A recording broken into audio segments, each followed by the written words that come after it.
If you're curious to hear a little music from our guest Carla Lucero, who we spoke to in our most recent episode, check out E4TT's annual concert of music by women and non-binary composers, Midnight Serenades, on January 25th.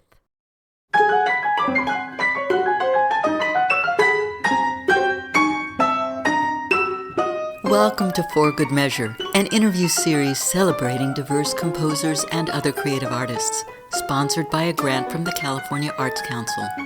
I'm Nanette McGuinness, Artistic Executive Director of Ensemble for these times. In this week's episode, we continue our Da Capo Conversations, a mini-series where we'll be giving familiar segments a topical twist. Today, we revisit Jonathan Bailey Holland's and Darian Donovan Thomas's perspectives on music they have written. Here's what Jonathan Bailey Holland had to say. In my opinion, all artists respond to the world in terms of how they experience it. Artists may be doing other things, but that is often what artists do. Perhaps it's what we're supposed to do. In terms of synchrony and when it was written and recorded, I wanted to convey a dichotomy of being African American and watching all of the events unfolding that drove the Black Lives Matter movement at that time. The work incorporates both optimistic messages and tragic and unfortunately still relevant messages from that time. Of individuals who I think, even though they're not identified explicitly in the music, we know who they are.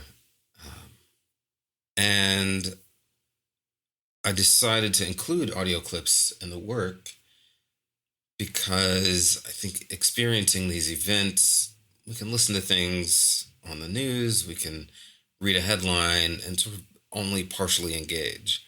But when you're in a concert hall, you go to a concert to sit and listen and pay attention and hear what's being presented to you. And so to experience these words in that context, you don't have a choice but to pay attention and be affected by it.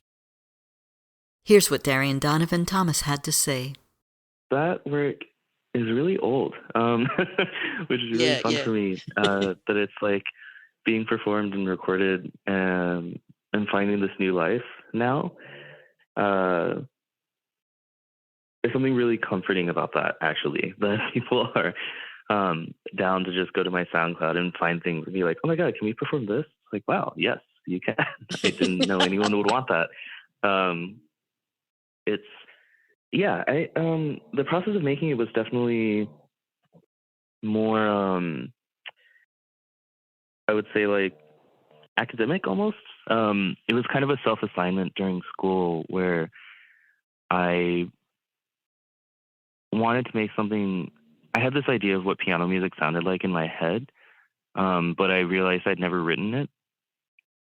And so I wanted to figure out, okay, well, what can I do to pull this sound out and to prove to myself that sound actually even exists.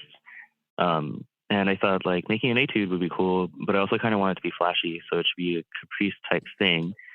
And then when I tracked that I wanted to be caprice-like, I thought of as a violinist, the Paganini 24th, and I was like, this piece is cool because it's segmented off into different sections, so it gets to be a lot of different things. And maybe it would be cool to make an etude that's like asking a person to work on a lot of different things in the same piece, but with the same theme, And then also knowing that, like, as a composer, I'm participating in the etude as well, because it's like, can I create these different worlds? Can I create these different spaces and sounds in the same piece, but make it all feel connected? And if I can do that, then I think I have a shot at being a decent composer. Is what I was thinking in college. And then I kind of wrote it very swiftly. Lots of pieces in college happened very fast for me. And when it was done, I was really happy with it. But I couldn't find anyone near me to play it. And then I kind of just gave up on it for years. But of course, as many of my composition teachers have told me, like, never throw anything away. Always keep the file nearby, and like just keep things in the drawer, because you never know when you might need something. And yeah, it's like this year people started reaching out about performing it and using it. I'm like, wow, really gifted to be surrounded by a lot of amazing pianists who can pull it off. And yeah, I'm just glad that it's alive now. Thank you for listening to For Good Measure's Da Capo Conversations, and a special thank you to our guests for joining us today. If you enjoyed this episode, please subscribe to our podcast by clicking on the subscribe button, and support us by sharing it with your friends, posting about it on social media, and leaving us a rating and a review. To learn more about E4TT, our concert season online and in the Bay Area, or to make a tax-deductible donation, please visit us at www.e4tt.org. This podcast is made possible in part by a grant from the California Arts Council and generous donors like you. For Good Measure is produced by Nanette McGuinness and Ensemble for These Times, and designed by Brennan Stokes, with special thanks to co-producer and audio engineer Stephanie M. Neumann. Remember to keep supporting equity in the arts, and tune in next week for Good Measure.